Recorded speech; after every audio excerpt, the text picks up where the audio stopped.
하나님 말씀 함께 보도록 하겠습니다. 오늘 우리가 함께 나눌 하나님 말씀은 로마서 3장 21절부터 28절까지 말씀입니다. 로마서 3장 21절부터 28절까지 말씀, 우리 다 같이 한 목소리로 말씀 함께 보도록 하겠습니다. 이제는 율법 외에 하나님의 한 의가 나타났으니 율법과 선지자들에게 증거를 받은 것이라. 곧 예수 그리스도를 믿음으로 말미암아 모든 믿는 자에게 미치는 하나님의 의니 차별이 없느니라. 모든 사람이 죄를 범하였음에 하나님의 영광에 이르지 못하더니 그리스도 예수 안에 있는 속량으로 말미암아 하나님의 은혜로 값없이 의롭다 하심을 얻은 자 되었느니라. 이 예수를 하나님이 그의 피로써 믿음으로 말미암는 화목제물로 세우셨으니 이는 하나님께서 길이 참으시는 중에 전에 지은 죄를 간과하심으로 자기의 의로우심을 나타내려 하심이니 곧 이때에 자기의 의로우심을 나타내사 자기도 의로우시며 또한 예수 믿는 자를 의롭다 하려 하심이라. 그런즉 자랑할 때가 어디냐? 있을 수가 없느니라. 무슨 법으로냐? 행위로냐? 아니라 오직 믿음의 법으로니라. 그러므로 사람이 의롭다 하심을 얻는 것은 율법의 행위에 있지 않고 믿음으로 되는 줄 우리가 인정하노라. 아멘. 오늘의 시간에는 이미 시작된 하나님 나라라는 제목 가지고 우리가 함께 말씀 나누고 또 함께 기도하기를 원합니다. 예수님이 이 땅에 오기 전에는 인류가 가는 길의 끝, 물론 하나님 나라라는 궁극적인 소망이 있기는 합니다마는 예수님을 통해 부활이, 영생이 우리에게 복음으로 다가오기 전에는 모든 인류가 가는 길은 사망으로 향하는 길일 수밖에 없었어요. 그러나 예수님이 이 땅에 오신 이후로는 우리의 삶이 사망으로 끝나는 것이 아니라 한 번 죽는 것은 모든 사람들에게 정해진 바지만 그 후에는 심판이 있고 그 후에는 예수 그리스도와 함께 영원히 왕노릇하는 하나님 나라의 삶이 우리에게 주어지게 된다는 것을 알게 됐단 말이에요. 예수님이 가져온 하나님 나라에 대한 그 복음으로 말미암아 우리가 살아가고 있는 이 세상은요, 우리 믿는 자들에게 하나님의 영광이 나타날 수 있는 곳, 하나님의 승리가 선포될 수 있는 그러한 곳이 됐어요. 우리가 이것을 깨닫고 믿으면, 우리가 지난 수요 기도의 시간에 함께 나눴습니다마는 그러나 이제는으로 이제 새롭게 시작된 예수 그리스도를 통해 승리가 우리에게, 부활이 우리에게, 영생이 우리에게, 하나님 나라가 우리에게 주어졌음을 이제 우리가 알게 됐단 말이에요. 그 전까지는 하나님의 택한 선민이라는 그러한 자부심을 갖고 있는 그들, 율법을 가지고 있는 그들, 할례를 행한 그들이지만 하나님의 말씀이 그들 가운데 하나님 말씀으로서의 역할을 못하니까 하나님 나라를 누리는 삶, 하나님께서는 하나님 나라를 이미 그들에게 주셨는데 그들은 그 하나님 나라를 누리는 삶을 살지를 못했어요. 하나님 나라를 누리는 삶을 살지 못하니까 어떻게 됩니까? 세상을 기웃기웃하면서 여기가 더 좋지 않을까? 저기가 더 좋지 않을까? 여기가 더 만족스러울까? 저기가 더 행복할까? 저기가 더 즐거울까? 이런 삶을 찾아 그러다 보니 세상을 향해, 강대국을 향해, 우상을 향해, 쾌락을 향해 이렇게 나아갈 수밖에 없는 그런 삶을 살게 된 거고요. 이런 삶을 살아가는 그 삶 끝에는 결국 사망밖에 남는 것이 없는 거죠. 그러나 이제 예수 그리스도의 그 십자가로 말미암아 하나님 나라를 우리가 알게 됐어요. 하나님 말씀이 우리에게 어떤 삶의 능력과 힘으로 주어지는지를 우리가 알게 됐단 말이에요. 예수님이 이미 보여주신 그 삶의 모습을 통해서 하나님의 영광이 나타나는 삶의 모습이 어떤 건지, 이긴 자로서 삶을 살아가는 것이 어떤 것인지 우리가 알게 됐고, 그렇기 때문에 우리가 살아가는 삶의 그 자리들은 하나님의 영광이 나타나는 곳, 하나님의 승리가 펼쳐질 그러한 곳이 됐단 말이에요. 사도행전 17장 22절부터 31절까지 말씀을 보면요, 바울이 아레오바고 가운데 서서 말하되 아덴 사람들아 너희를 보니 범사에 종교심이 많도다. 내가 두루 다니며 너희가 위하는 것들을 보다가 알지 못하는 신에게라고 새긴 단도 보았으니 그런즉 너희가 알지 못하고 위하는 그것을 내가 너희에게 알게 하리라.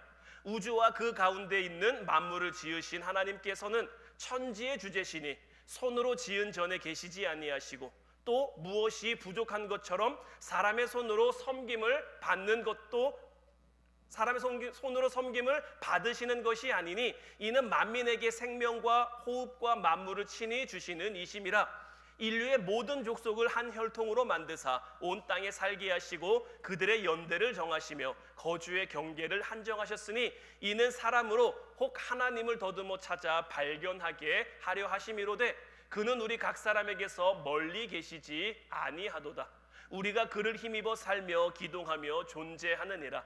너희 시인 중 어떤 사람들의 말과 같이 우리가 그의 소생이라 하니 이와 같이 하나님의 소생이 되었은즉 하나님을 금이나 은이나 돌에다 사람의 기술과 고안으로 새긴 것들과 같이 여길 것이 아니니라. 알지 못하던 시대에는 하나님이 간과하셨거니와 이제는 어디든지 사람에게 다 명하사 회개하라 하셨으니 이는 정하신 사람으로 하여금 천하를 공의로 심판할 날을 작정하시고 이에 그를 죽은 자 가운데서 다시 살리신 것으로 모든 사람에게 믿을 만한 증거를 주셨음이니라 하니라.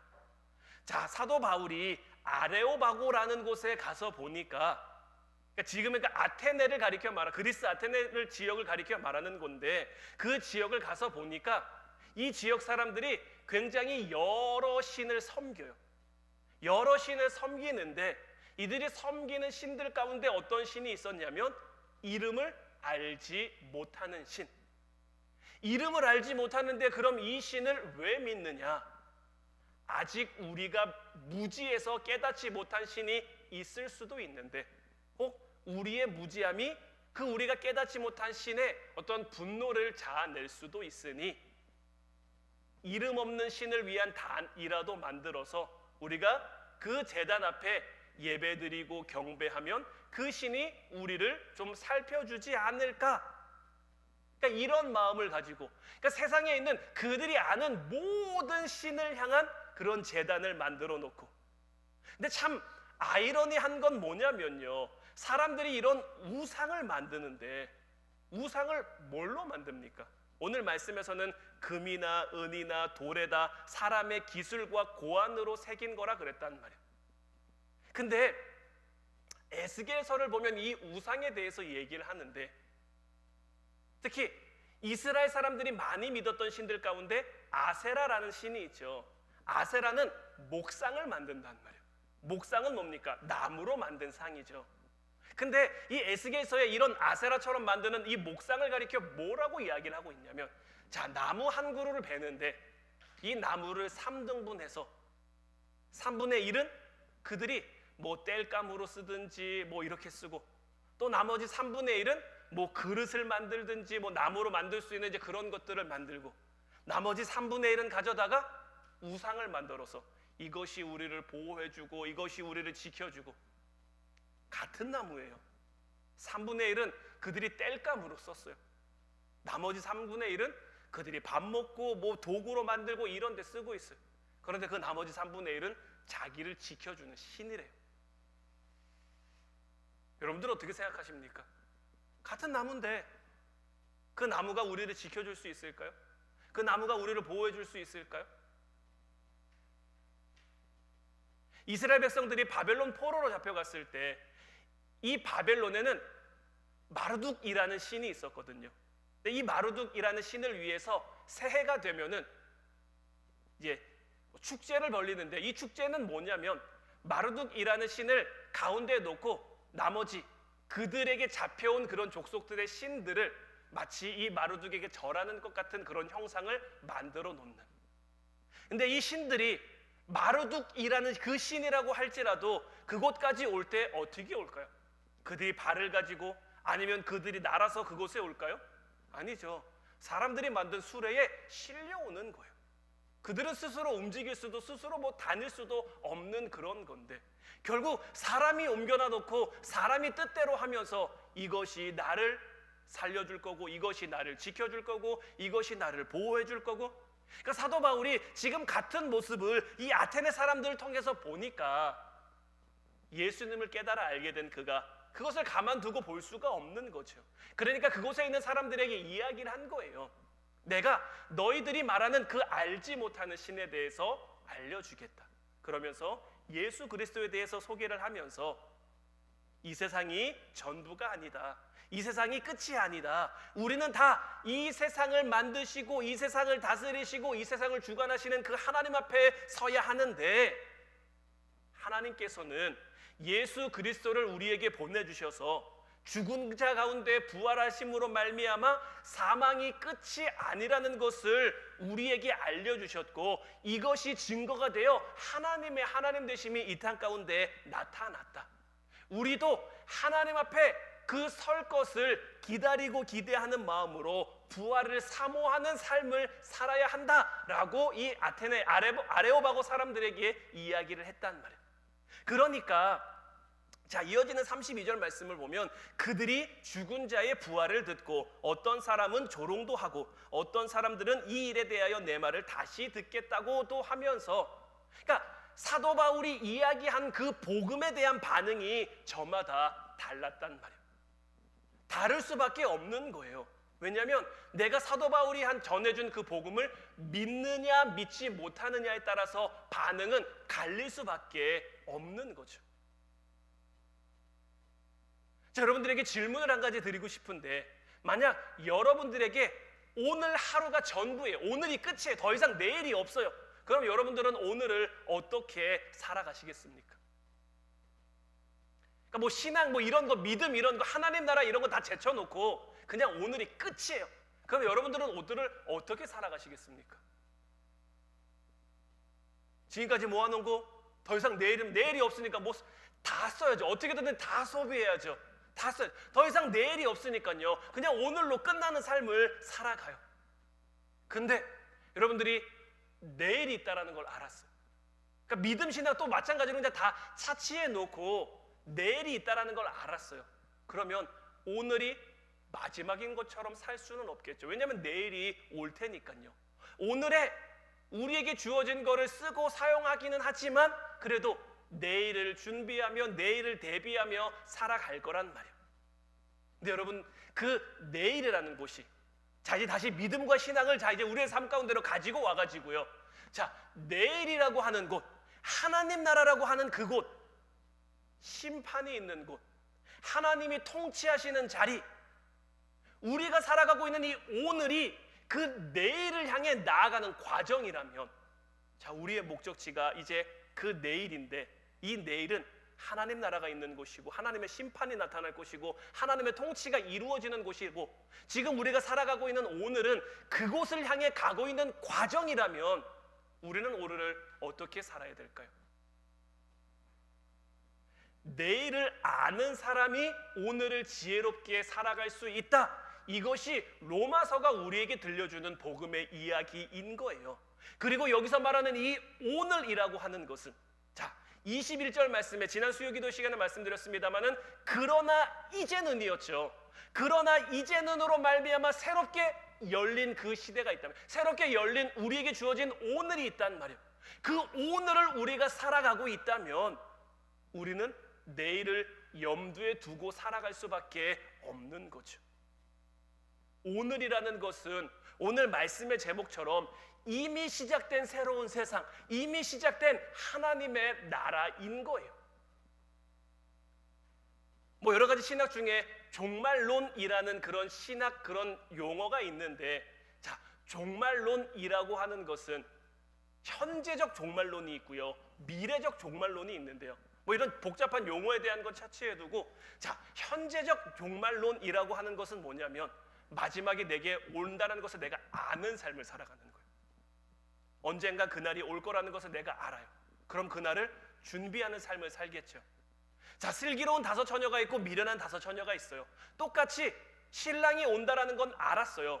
신랑이 오는 것을 기다리는 삶을 살았어요. 근데 그 가운데 지혜로운 5 처녀와 미련한 5 처녀가 나뉘죠. 왜? 어떻게 나뉩니까? 기름을 준비했느냐 준비하지 않았느냐.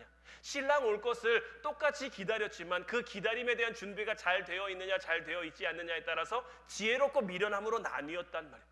그럼 우리의 삶도 마찬가지인 거예요. 우리에게 주어진 오늘, 언젠가 하나님 나라가 우리에게 올 거라는 것을 우리가 안다면 그 날을 향해 지혜로운 삶을 살아가야 하는 거죠. 로마서 1장 17절 말씀 보면 복음에는 하나님의 의가 나타나서 믿음으로 믿음에 이르게 하나니 기록된 바 오직 의인은 믿음으로 말미암아 살리라 함과 같으니라. 사도 바울은 하박국 선지자의 이 말씀을 인용해서 오직 의인은 믿음으로 말미암아 산다라고 했는데, 이제 이 로마서 3장 21절 후반부를 통해서 이 하박국 선지자의 이 말씀이 어떤 의미인지를 우리가 더 잘 알 수가 있는 거죠. 하박국 선지자는 남유다가 멸망해 가던 시기에 선지자로 부름을 받은 사람이에요.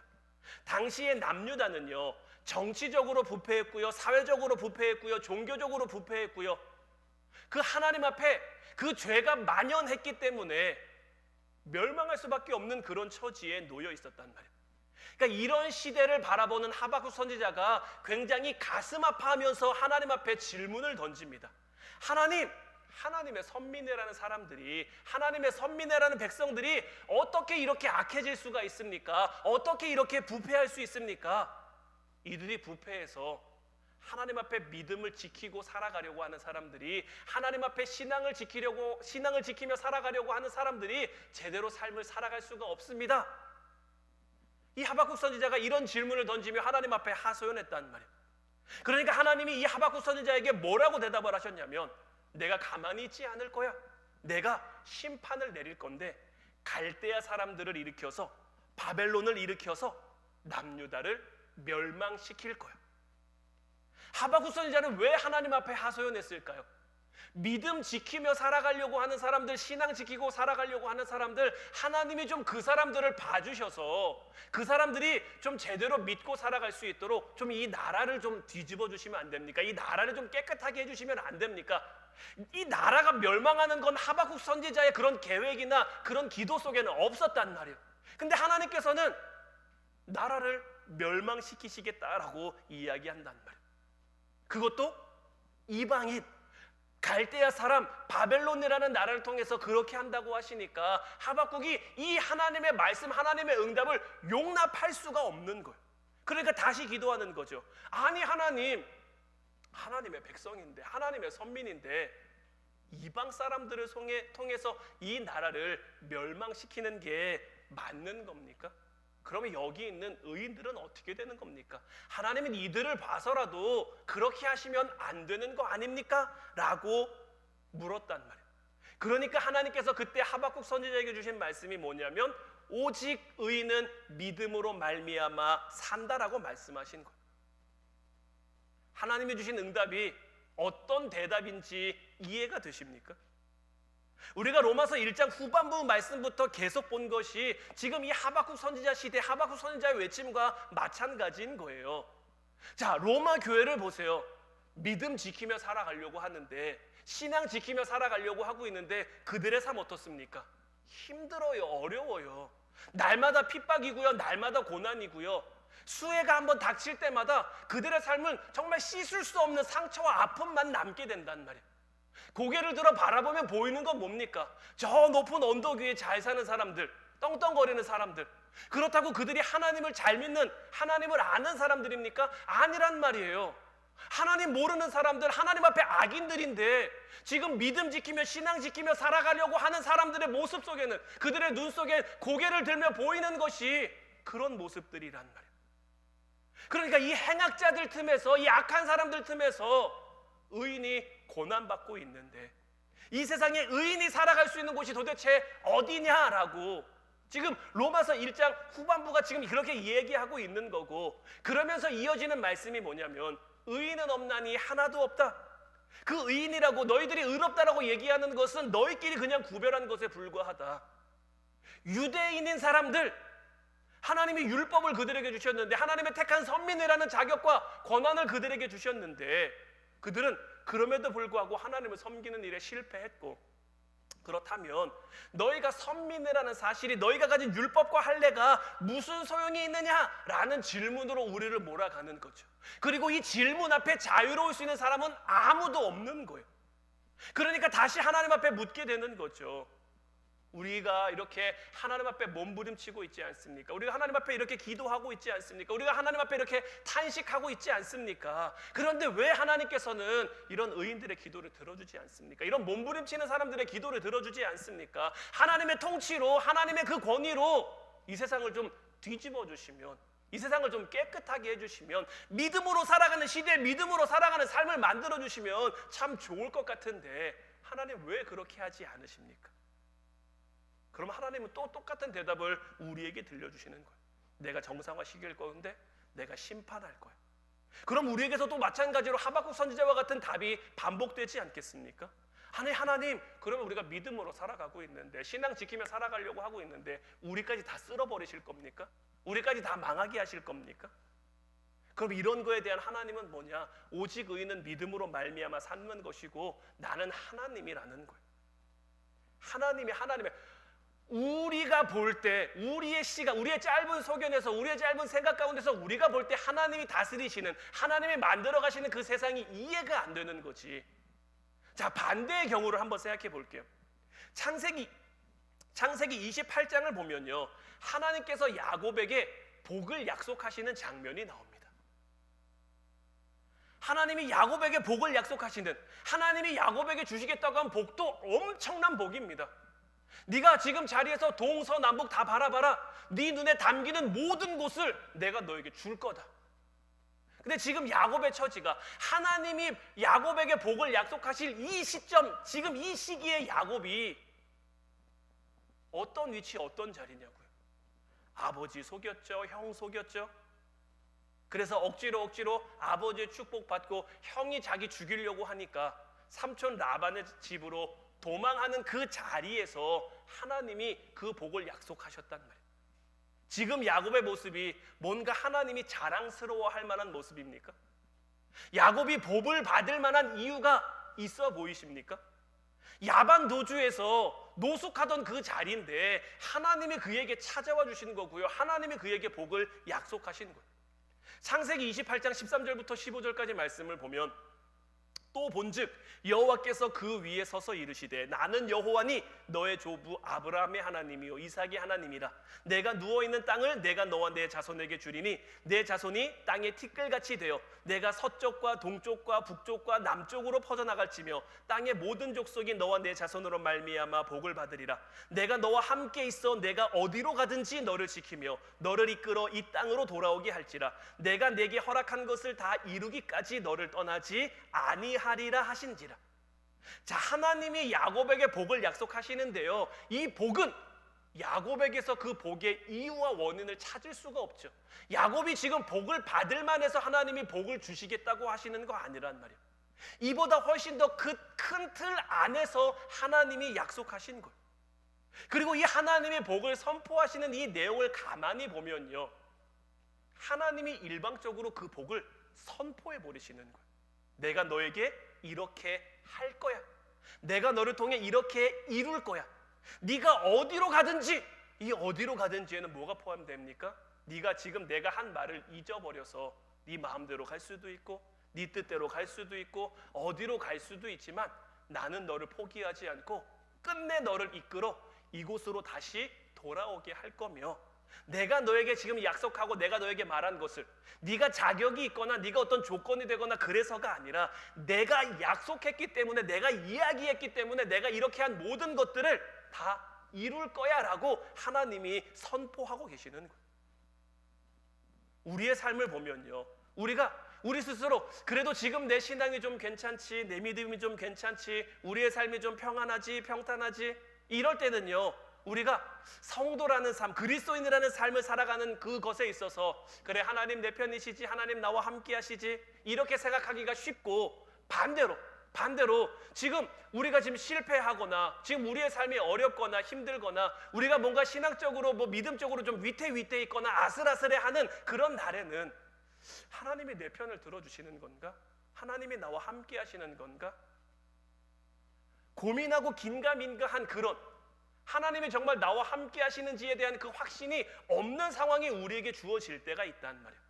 그러나 오늘 말씀은 우리에게 분명하게 이야기하고 있는 거예요. 오늘 본문 21절부터 24절까지 말씀을 다시 보면 이제는 율법 외에 하나님의 한 의가 나타났으니 율법과 선지자들에게 증거를 받은 것이라 곧 예수 그리스도를 믿음으로 말미암아 모든 믿는 자에게 미치는 하나님의 의니 차별이 없느니라. 모든 사람이 죄를 범하였음에 하나님의 영광에 이르지 못하더니 그리스도 예수 안에 있는 속량으로 말미암아 하나님의 은혜로 값없이 의롭다 하심을 얻은 자 되었느니라. 자, 모든 사람이 죄를 범했어요. 하나님의 영광에 이를 수가 없어요. 그러니까 다 우리는 야곱 같은 거예요. 부끄러운 자리, 더러운 자리, 하나님께 나아갈 수 없는 자리, 우리가 다 그런 자리에 있었는데 이런 자리로 하나님이 찾아와 주신 거예요. 그리고 우리에게 은혜를 베풀어 주신 거예요. 우리에게 베풀어 주신 그 은혜가 뭡니까? 우리를 통해 하나님의 뜻이 이루어지게 하시겠다라는 거예요. 우리를 통해서 하나님 나라를 살아가게 하시겠다라는 거예요. 이 모든 것에 하나님은 우리를 담아 가시겠다라고 말씀하시는 거예요. 그리고 이것은 이미 2000년 전 예수 그리스도를 통해 우리에게 주어진 약속과 말씀이고 이것은 오늘을 살아가고 있는 우리에게까지 이어져 영원한 하나님의 나라가 성취되는 그날까지 하나님은 하나님 당신의 신실한 의지로 이것을 이루어 갈 거란 말이에요. 그렇기 때문에 자, 오늘 보면 27절 28절 말씀도 보면 그런즉 자랑할 때가 어디냐 있을 수가 없느니라. 무슨 법으로냐 행위로냐 아니라 오직 믿음의 법으로니라. 그러므로 사람이 의롭다 하심을 얻는 것은 율법의 행위에 있지 않고 믿음으로 되는 줄 우리가 인정하노라. 여러분들도 소식을 들으셨겠지만 제가 근데 수술을 받게 됐습니다. 하나님이 저한테 그래도 미리 알려주셔서 말씀을 통해서 두려워하지 말라고, 두려운 일이 있을 건데 두려워하지 말라고 말씀해 주셔서 지금 이 순간 이 상황을요 저는 굉장히 좀 잠잠히 지나가고 있다라고 생각을 하고요. 하나님이 두려워하지 말라고 하셨으니 하나님이 이 일을 통해, 그래서 저는 요즘 이제 기도하는 것은 저의 이것이 그냥 하나님의 영광이 되는 그 하나의 도구가 되었으면 좋겠다라는 것과, 제가 이제 이런 자리에 이제 와 보니까, 그러니까 제가 이런 자리에 이제 서 보니까 여러분들에게 말씀을 전하기가 조금은 더 수월하겠더라고요. 왜냐면 제가 이제 힘든 자리, 좀 어려운 자리, 아픈 자리에 섰으니까 이런 자리에도 우리는 얼마든지 감사할 수 있다. 제가 아프지 않을 때는요, 제가 힘들지 않을 때는요, 제가 어렵지 않을 때는요, 전하면서도 혹 이 말씀을 듣는 사람이 지는 아프지도 않으면서 지는 힘들지도 않으면서 이렇게 생각할 수도 있지 않을까? 이렇게 생각하면 내가 뭐라고 말해야 되지? 근데 제가 조금 별것도 아닌 것 같고 이렇게 부정적으로 보기 시작하면 한도 끝도 없으니까 그런 거는 빼놓고, 그래도 제가 지금 조금 어려운 자리에 이제 와보니까 여러분들에게 조금 더, 저 오늘 하루 이렇게 검사 결과를 받고 이제 이 예배 자리에 오기까지 오늘 전화를 너무 많이 받은 것 같아요. 괜찮냐는 전화, 병원을 알아봐 주겠다는 전화, 기도해 주겠다는 전화. 그러니까 이런 전화들을 이제 받다 보니까 그동안도 사실 느끼고 알고 있었습니다만은 내가 그래도 참 사랑받는 사람이구나, 하나님이 나를 사랑해 주는 사람을 참 많이 붙여주셨구나 라는 것을 알고 있었지만 또 한 번 깨달으면서 감사할 수 있는 그런 또 한 번의 그런 시간과 기회가 됐고요. 그러니까 이런 날들을 통해서 내가 살아가면 하나님은 이미 이것을 통해서 무언가 하나님이 이루고자 하시는 것이 있을 거예요. 그런 내일이 있을 거고, 그럼 나는 오늘을 살면서 그 내일을 바라보며 살아가는 거죠. 하나님의 나라는 이미 시작됐고요. 나는 하나님 나라를 향해 나아가고 있고요. 그 하나님 나라를 향해 나아가면서 그럼 나는 어떻게 살아갈 것인가?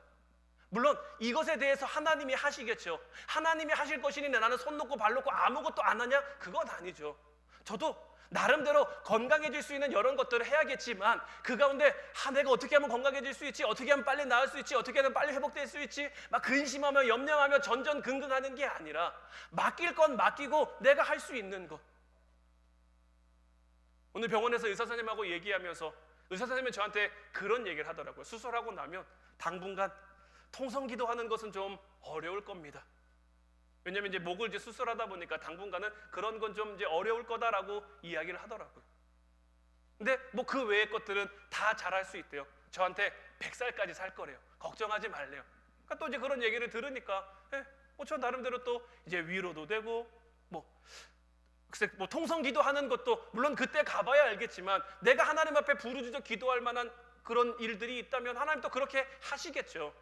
또 오늘 와서도 제가 그래도 이제 그런 갑상선이나 이런 수술하신 분들의 후기를 들어보니까 성악하시는 분이었어요. 성악하시는 분이어서 노래하기 힘들 겁니다. 이제 더 이상 좀 그렇게 하기 어려울 겁니다. 할 수 있어도 예전처럼 높은 고음이 올라가지는 않을 겁니다.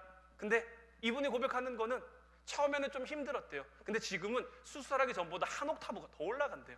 이런 경우들도 있더라고요. 그러니까 하나님은 이제 하나님이 그렇게 어떻게 역사하실지 모르겠지만 하나님이 그렇게 해가시겠죠. 그러니 저도 그렇고 여러분들도 그렇고 걱정할 거 없어요. 염려할 것 없어요. 그냥 하나님이 이루실 것을 기대하며 그냥 하나님의 뜻이 이루어지게 해달라고, 하나님의 뜻이 하나님 나라에서 이루어지는 것처럼 저를 통해 이루어지게 해달라고. 또 마찬가지로 여러분들도 여러분들의 삶의 자리 가운데서 여러분들이 겪는 고난, 여러분들이 겪는 힘듦, 여러분들이 겪는 아픔이 있겠지만 이제 이런 것들이 그냥 하나님 내가 왜 이렇게 힘들어요? 하나님 나 왜 이렇게 어려워요? 하나님 나 왜 이렇게 아파요? 내가 하나님 앞에 제대로 살려고 몸부림치는데 내가 언제까지 아파야 돼요? 좀 하나님이 나서서 하나님이 해서 좀 회복시켜주시고 정상화시켜 주시면 안 됩니까? 이렇게 기도하는 것도 좋겠지만 오늘 말씀이 우리에게 주시는 그 권면처럼 이 모든 것이 하나님의 뜻이 될 수 있도록, 하나님의 나라는 우리만 하나님의 나라를 향해 가는 것이 아니라 하나님 나라도 우리를 향해 다가오고 있는 거예요. 종말론적인 시점에서 이 종말이라고 하는 건요, 우리만 그 종말의 마지막 때 마지막 날을 향해 가는 게 아니고요, 하나님도 우리를 향해 오고 계시는 거예요. 서로가 마주오고 있는 거예요.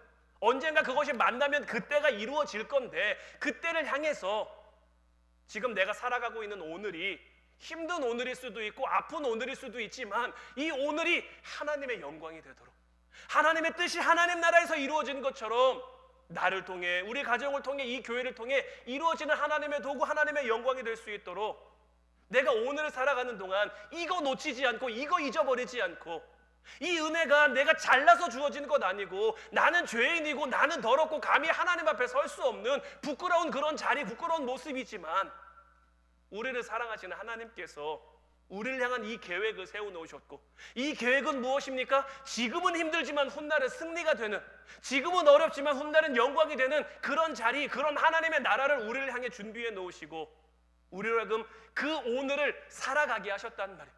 내가 이거를 정말 믿으며 살아갈 수 있게 하옵소서. 내가 정말 이것을 기대하며 살아가고 있게 하옵소서. 물론 오늘의 힘듦이 어렵고 아파서 빨리 지나가기를, 빨리 해결되기를 바라고 그것을 위해서도 기도하지만 이것을 통해 하나님 나라가 이루어지는, 하나님은 이미 하나님 편에서는 하나님 나라를 시작하셨어요. 그러나 이제는으로부터 하나님은 모든 것을 예비하시고 준비하시고 계획하시고 이미 일을 이루기 시작했단 말이에요. 이제 우리도 그러나 이제는에 속한 하나님의 은혜로 오늘을 살아가고 있음을 아는 우리들 되게 하시어서 하나님의 영광을 나타내는 삶, 하나님의 그 은혜를 이 땅 가운데 드러내는 삶 살아가게 하옵소서. 우리가 오늘도 같이 기도하고 찬양할 때에 이런 하나님의 깨닫게 하심과 하나님의 놀라우신 은혜가 저와 여러분들 가운데 충만히 임하기를 주님의 이름으로 축원해드립니다. 이제 우리 같이 찬양하고 기도할 때에 저 높은 곳을 향하여 이 찬양 함께 고백했으면 좋겠어요. 우리는 날마다 하나님 계신 곳을 향해 나아가고 있는 거예요. 그 하나님 나라가 정말 우리에게 온전히 임할 수 있도록 우리의 마음을 붙들어 주셔서 날마다 그곳에 있게 해달라고, 빛과 사랑이 넘치는 그곳을 우리가 살아가면서 영원한 복락 누리며 상황이 어떻든지 환경이 어떻든지 즐거운 노래를 부르며 주님만 구하며 주님과 함께하는 그 기쁨이 우리 가운데 넘치게 없어서 우리 같이 찬양하고 기도하도록 하겠습니다.